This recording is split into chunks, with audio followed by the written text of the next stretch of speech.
आज का हमारा टॉपिक है सेल्स प्रमोशन और मार्केट रिसर्च। तो सेल्स प्रमोशन की बात करते हैं। तो बिक्री क्या है?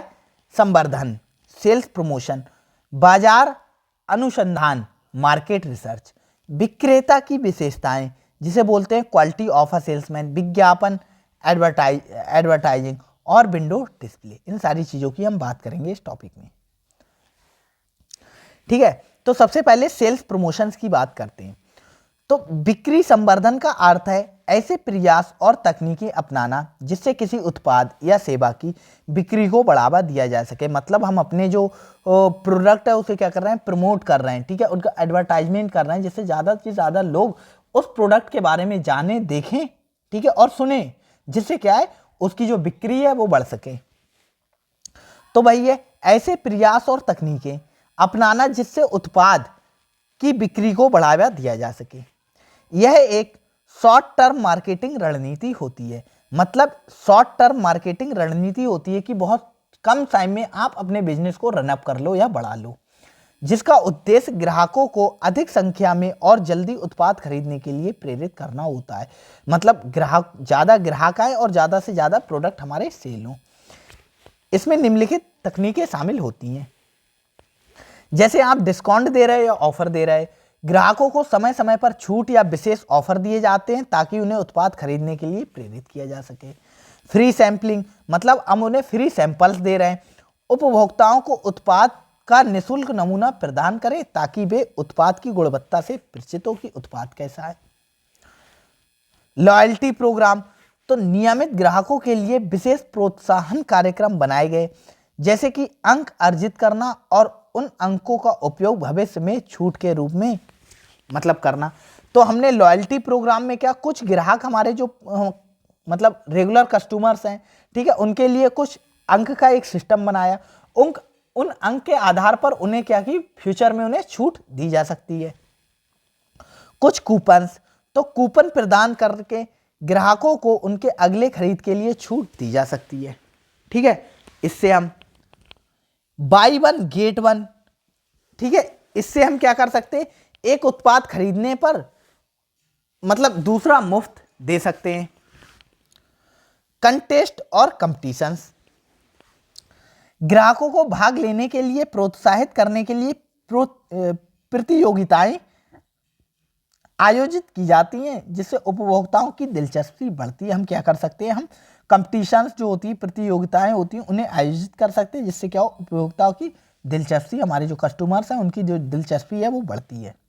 तो इन तरीके से हम क्या कर सकते हैं, मतलब सेल्स प्रमोशन कर सकते हैं। डिस्काउंट एंड ऑफर देकर, हम फ्री सैंपल देकर, हम लॉयल्टी प्रोग्राम चलाकर, हम कूपन्स को देकर, by one get one free, ये और कंटेस्ट एंड कंपटीशन कराकर, इन सारी चीज़ों कराकर हम क्या कर सकते हैं, बढ़ा सकते हैं।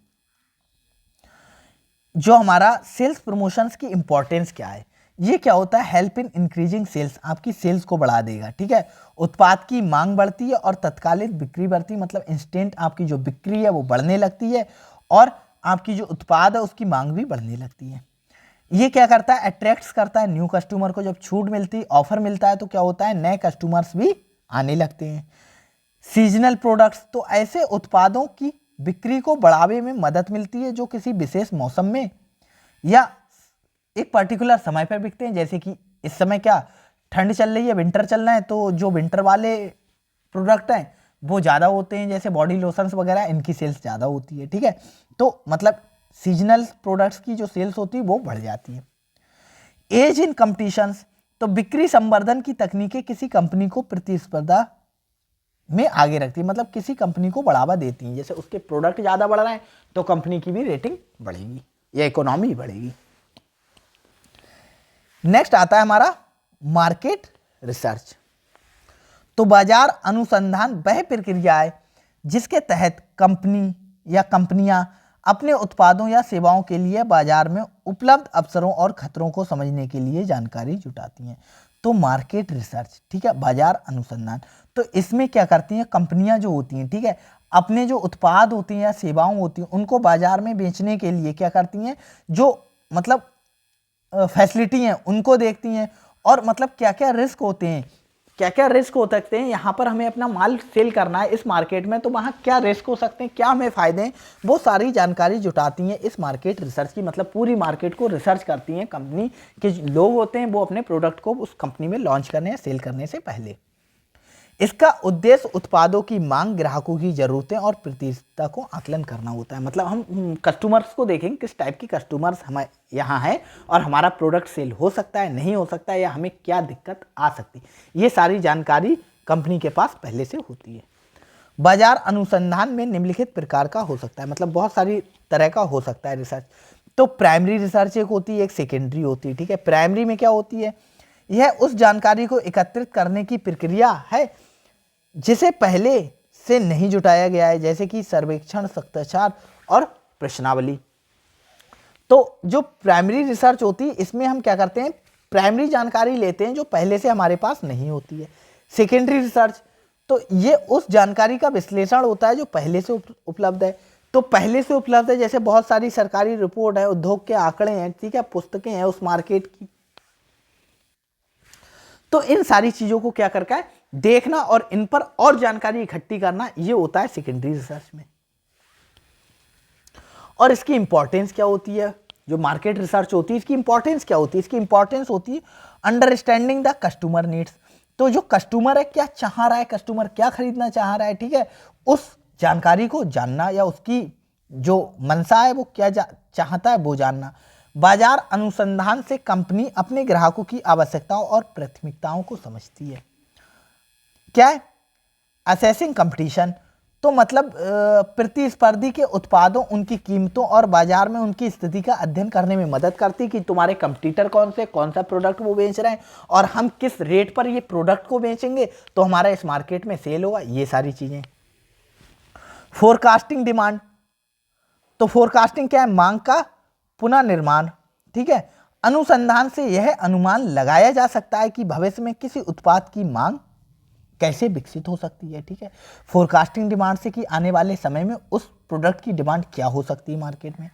एनालाइजिंग मार्केट कंडीशंस, तो यह बाजार के मौजूदा स्थितियों और ट्रेंड्स को समझने में मदद करती है जिससे रणनीति बनाई जा सके, क्योंकि हमें बहुत बड़े लेवल पे प्रोडक्ट को सेल करना है।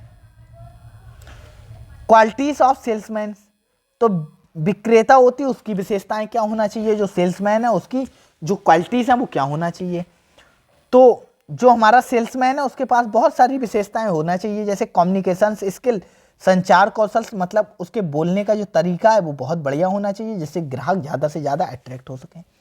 एक अच्छा विक्रेता ग्राहकों को अपने ग्राहकों के साथ प्रभावी ढंग से संवाद करता है, मतलब प्रभावी ढंग से बहुत मतलब अच्छे ढंग से क्या करता है, अपने ग्राहकों से बात करता है, संवाद करता है, उनके प्रश्नों का उत्तर देता है और उत्पाद की विशेषताओं को समझाने में सक्षम होता है। मतलब कम्युनिकेशन स्किल जिसकी अच्छी होती हैं वो बिजनेस बहुत अच्छे से कर सकता है, क्योंकि वो ग्राहक को बहुत अच्छे से फांस सकता है अपनी बातों में, बहुत अच्छे से उसके जो सवाल होते हैं उनका आंसर दे सकता है और अपने प्रोडक्ट्स को बहुत अच्छे से दिखा सकता है, उन्हें बहुत अच्छे से समझा सकता है उसकी जो विशेषताएं। नेक्स्ट है ग्राहक सेवा कौशल, कस्टमर सर्विस स्किल। ठीक है, उसे ग्राहकों की आवश्यकताओं और समस्याओं को समझकर उन्हें समाधान प्रदान कराना आना चाहिए। मतलब जो कस्टमर सर्विसेज स्किल है, कस्टमर ग्राहक को देखकर, ठीक है, समझ जाना चाहिए कि ये ग्राहक किस टाइप का है और किस टाइप का ये माल चाहता है। ठीक है, मतलब उसकी आवश्यकता क्या है और उसकी क्या समस्याएं, उनको अच्छे से समाधान करना चाहिए। क्या है परसुएशन एबिलिटी, आवस्थ करने की क्षमता।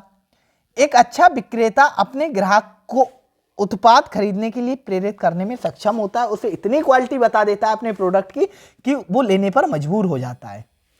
प्रोडक्ट नॉलेज, उत्पाद का ज्ञान, तो विक्रेता को उस उत्पाद या सेवा के बारे में संपूर्ण जानकारी होना चाहिए जिसे वह बेच रहा है, ताकि ग्राहकों के सवालों का सटीक जवाब दे सके। मतलब जो ग्राहक है, कस्टमर है, कोई सवाल कर रहे हैं तो वो सवाल में फंसना नहीं चाहिए। पॉजिटिव एटीट्यूड, मतलब उसका सकारात्मक दृष्टिकोण होना चाहिए। एक सकारात्मक और उत्साही दृष्टिकोण विक्रेता को ग्राहकों से जुड़ने और उन्हें प्रभावी करने में मदद करता है। ठीक है, प्रॉब्लम सॉल्विंग स्किल्स, तो ग्राहक की समस्याओं को जल्दी और कुशलता से हल करने की क्षमता विक्रेता को सफलता के लिए आवश्यक करती, मतलब वो सफल हो जाता है बहुत जल्दी अगर उसकी प्रॉब्लम सॉल्विंग स्किल है। कोई क्वेश्चंस किया कस्टमर ने, उसने तुरंत और अच्छा जवाब दिया। फ्लेक्सिबिलिटी लचीलापन, तो विक्रेताओं को बदलते परिस्थितियों और ग्राहकों की विभिन्न मांगों के अनुसार खुद को अनुकूलित करना चाहिए, मतलब खुद को फ्लेक्सिबल होना चाहिए, वो रिजिड नहीं होना चाहिए कि ये चीज़ 10 रुपए की नहीं तो हम 10 में ही देंगे, हम इसे 9.5 में हम दे सकते हैं, ठीक है। तो ये सारी मैनेजमेंट उसे आना चाहिए अच्छे से। हॉनेस्टी ईमानदारी, तो सफल विक्रेता ग्राहकों के साथ ईमानदार और पारदर्शी होता है, जिससे ग्राहकों का विश्वास जीतने में मदद मिलती है। इसके बाद हम एडवर्टाइजमेंट कर सकते हैं, एडवर्टाइजिंग आती है, ठीक है। तो विज्ञापन किसी उत्पाद, सेवा, ब्रांड को जनता तक पहुंचाने के लिए प्रभावी माध्यम होता है। एडवर्टाइजमेंट की मदद से ही कोई भी उत्पाद होता है वो लोगों तक पहुंच पाता है, लोग देख पाते हैं, उसे सुन पाते हैं उसके बारे में। इसका उद्देश्य ग्राहकों को उत्पाद के बारे में जानकारी देना और उसे खरीदने के लिए प्रेरित करना होता है। विज्ञापन विभिन्न माध्यमों से किया जा सकता है। विज्ञापन करने के बहुत सारे माध्यम होते हैं, जैसे टेलीविज़न से और रेडियो से। तो ये पारंपरिक माध्यम होता है जो बड़े दर्शक समूह तक पहुंचते हैं, जैसे हम टेलीविज़न टीवी में दिखा सकते हैं, ठीक है, और रेडियो पर एड्स दे सकते हैं अपने की। हम प्रिंट एड्स दे सकते हैं, जैसे कि जो हमारे पत्र होते हैं, समाचार पत्र होते हैं, पत्रिकाएं होती हैं, फ्लायर्स के माध्यम से हम क्या दे सकते हैं, विज्ञापन दे सकते हैं। डिजिटल एड्स दे सकते हैं, जैसे इंटरनेट पर, सोशल मीडिया पर, वेबसाइट पर विज्ञापन दे सकते हैं। क्या आउटडोर विज्ञापन कुछ होते हैं, जैसे बिलबोर्ड है, बैनर है, होर्डिंग है, ये सारे लगाकर हम विज्ञापन कर सकते हैं।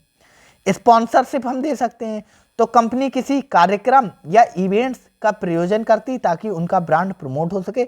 जैसे भी किसी भी मेडिकल कॉलेज वगैरह होता है, वहाँ पर क्या होती है, कुछ कंपनियाँ होती हैं, ठीक है, वो स्पॉन्सरशिप देती हैं, ठीक है, वो क्या देती हैं, पैसा देती हैं, जैसे 50,000, 1 लाख, 2 लाख ऐसे क्या देती हैं, पैसा देती हैं, जिससे मतलब वो अपने प्रोडक्ट को प्रमोट कर सकती हैं। ऐसे विज्ञापन का महत्व क्या होता है, ठीक है, तो इंक्रीजिंग प्रोडक्ट अवेयरनेस, जो उत्पाद जागरूकता बढ़ाना। तो विज्ञापन के माध्यम से क्या होता है, जो ग्राहक होता है उत्पाद के बारे में जान पाता है अच्छे से। ब्रांड की पहचान होती है, बिल्डिंग ब्रांड आइडेंटिटी। तो एक सशक्त विज्ञापन अभियान से ब्रांड की पहचान और प्रतिष्ठा में सुधार होता है, मतलब, और बूस्टिंग सेल्स, जो उसकी सेल्स होती है वो बढ़ जाती है। अगर विज्ञापन ज़्यादा होगा, लोगों को पता ज़्यादा लगेगा, तो सेल्स भी बढ़ जाएगी, ठीक है। और स्टेइंग अहेड ऑफ कंपटीशन, तो प्रभावी विज्ञापन से कंपनियां बाजार में अपनी प्रतिस्पर्धा से आगे निकल सकती। जो कंपटीशन है, अगर आपकी जो क्या एडवर्टाइजमेंट ज़्यादा है, बहुत अच्छी आपकी एडवर्टाइजमेंट है, बहुत ज़्यादा कर रहा है, तो आपका जो प्रोडक्ट है ज़्यादा सेल होगा। सेल होगा तो आपको कंपटीशन कम फेस करना होगा, उस कंपटीशन में भी जो मार्केट के अंदर है आप आगे बढ़ सकते हो। नेक्स्ट आता है क्या, विंडो डिस्प्ले। तो ये क्या है, इसका अर्थ होता है किसी दुकान या स्टोर के सामने एक खिड़की या प्रदर्शनी क्षेत्र में उत्पादों को इस प्रकार सजाना कि वे ग्राहकों को आकर्षित करें और दुकान के अंदर के लिए प्रेरित करें। यह महत्वपूर्ण दृश्य विपणन तकनीक है, ठीक है, जिसका उद्देश्य उपभोक्ता को आकर्षित करना और खरीदारी के लिए प्रेरित करना होता है। तो विंडो डिस्प्ले, आप अपना जो काउंटर होता है, ठीक है, या विंडो होता है कोई, उस पर कुछ अच्छे से प्रोडक्ट सजा कर रखते हैं, जिससे लोगों को लगता है यार दुकान बहुत अच्छी है, इसमें माल बहुत अच्छा होगा। वही होता है क्या, विंडो डिस्प्ले। तो विंडो डिस्प्ले के तत्व क्या होते हैं, क्रिएटिव डिस्प्ले, रचनात्मक या सजावट, ठीक है। तो उत्पाद को आकर्षित और व्यवस्थित तरीके से प्रदर्शित किया जाता है, बहुत अच्छे और आकर्षित तरीके से क्या करता है, डिस्प्ले करता है, जिससे लोगों को ये लगे कि बहुत अच्छी दुकान है यार, बहुत अच्छी शॉप्स है, यह बहुत अच्छा ये मतलब ड्रग हाउस है, हमें इसके अंदर जाना चाहिए, देखना चाहिए, इस पर बहुत माल मिल सकता है, ठीक है। कलर कॉम्बिनेशन, रंगों का सही संयोजन उपभोक्ताओं को आकर्षित करने के लिए प्रेरित करता है।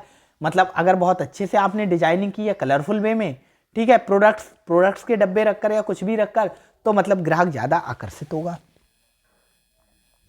लाइटिंग से आप कर सकते हो, सही प्रकाश व्यवस्था से उत्पादों को अधिक आकर्षित बनाया जा सकता है, मतलब लाइटनिंग करके बहुत अच्छी। सीजनल थीम्स, तो विंडो डिस्प्ले में मौसमी थीम्स, त्योहारों और विशेष अवसरों का उपयोग किया जाता है, मतलब कुछ सीजनल थीम्स हम वहाँ लगा सकते हैं, फोटोज लगा सकते हैं, जिससे ग्राहक क्या हो, मतलब आकर्षित हो।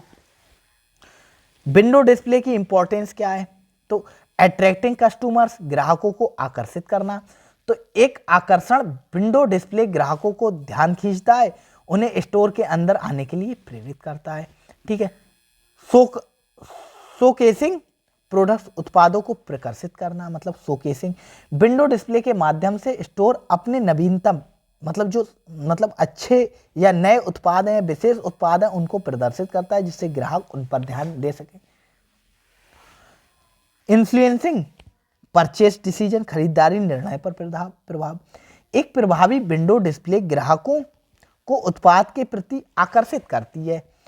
मतलब एक अच्छा विंडो डिस्प्ले होगा तो इन्फ्लुएंस करेगा, मतलब कि यार ले लो, इस चीज़ को ले लो, अच्छी लग रही देखने में। जैसे कोई बॉडी लोशन लगाए, ग्राहक ने देखा यार ये आया बाहर, देखा बहुत अच्छा लग रहा है, अच्छा ये क्वालिटी पूछी आपसे कि हाँ हाँ अच्छा दे दो, ये बॉडी लोशन दे दो, खरीद लिया उसने, उससे खरीदारी निर्णय लेने पर प्रभावित करता है। ब्रांड इमेज बनाना, ठीक है, बिल्डिंग ब्रांड इमेज। तो एक अच्छी तरह से डिजाइन किया गया विंडो डिस्प्ले ब्रांड इमेज और प्रतिष्ठा को बढ़ावा देता है। मतलब कोई भी ब्रांड की आप इमेज लगाकर, मतलब किसी भी ब्रांड है उसकी इमेजिंग कर सकते हैं, मतलब उसे अच्छे से शो कर सकते हैं, दिखा सकते हैं, जिससे जो कस्टमर है हमारा वो ज़्यादा से ज़्यादा आकर्षित हो। ठीक है। नेक्स्ट आता है हमारा कंक्लूजन, आप आसानी से इसे पढ़ सकते हो। तो ठीक है, आज की वीडियो में इतना ही था, कोई खास इसमें है नहीं, 2-3 टॉपिक आपके बचे हैं। आज ये 5वां टॉपिक था, 3 से 4 टॉपिक बचे हैं, जल्दी करा देंगे इसे भी। ठीक है, तो आज की वीडियो में इतना ही था। Thank you.